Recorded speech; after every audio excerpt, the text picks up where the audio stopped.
St. Louis Fed President James Bullard says U.S. interest rates are now, quote, in the right neighborhood after the Fed's decision to cut interest rates for the first time since 2008.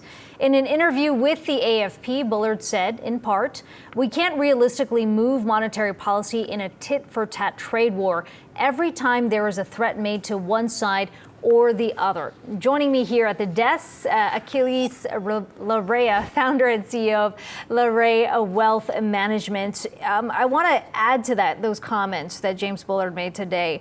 He also said while additional policy action may be desirable, the long and variable lags and the effects of monetary policy suggest the effects of previous actions are only now beginning to impact macroeconomic outcomes.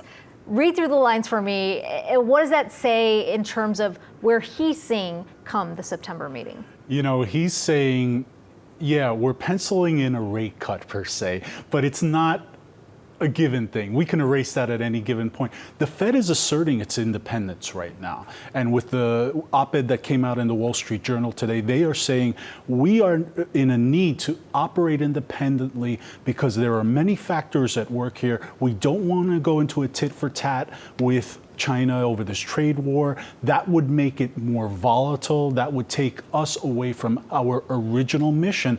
The Fed's mission is not the markets. The Fed's mission, first off, is to maintain pricing, using monetary policy, and also to, and I'm drawing a blank here, but the next thing, you want to maximize unemployment per se, and regardless of what this administration is saying, they're going ahead and they're saying, we are going to do what we're going to do. We may cut. Bullard's saying we're leaving it on the table, but the rest of them are not saying that. There's two dissenters in the last vote who didn't want to cut to begin with. So there's a lot there.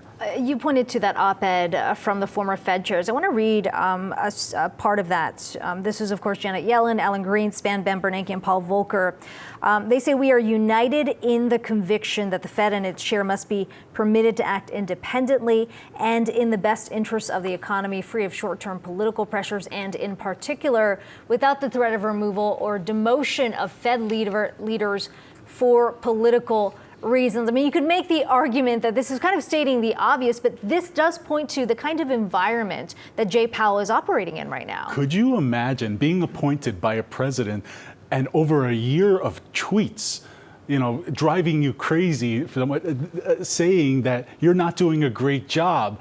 How do you think, I have to give it to Jerome Powell, how do you think you would feel if you worked in a job where your boss was telling you every other day through a tweet, by the way, you stink today, you're not doing a great job, or you blew it?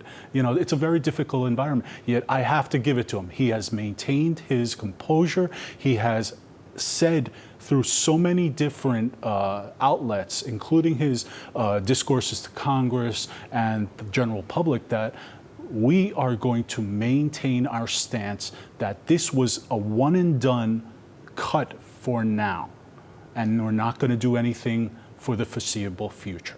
We saw the big sell-off yesterday. It seems like this concern about trade has really gone to a new level now that we're talking about potential currency manipulation on both ends here.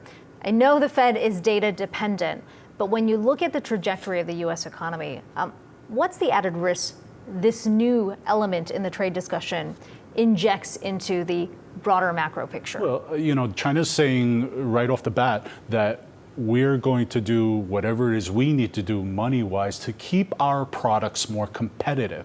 The U.S. is somewhat saying something, albeit a little differently, but this is the second salvo, I think, in the trade war escalation, and we have to look at both sides. I think the byproduct is more volatility and more market volatility in that sense. So stay tuned, more to come. Okay, and going back to your earlier point, we were talking about the pressure coming from the administration directed directly at the central bank. One other official, White House trade advisor Pete Navarro, coming out and calling for additional cuts from the Federal Reserve. No surprise there, but he did say before the end of the year, the Fed has to lower interest rates by at least another 75 basis points or 100 basis points to bring interest rates here in America in line with the rest of the world. Well, that's one administration person, Navarro, saying one thing, but Bullard's saying another thing. He's complete polar opposite. He's thinking one cut.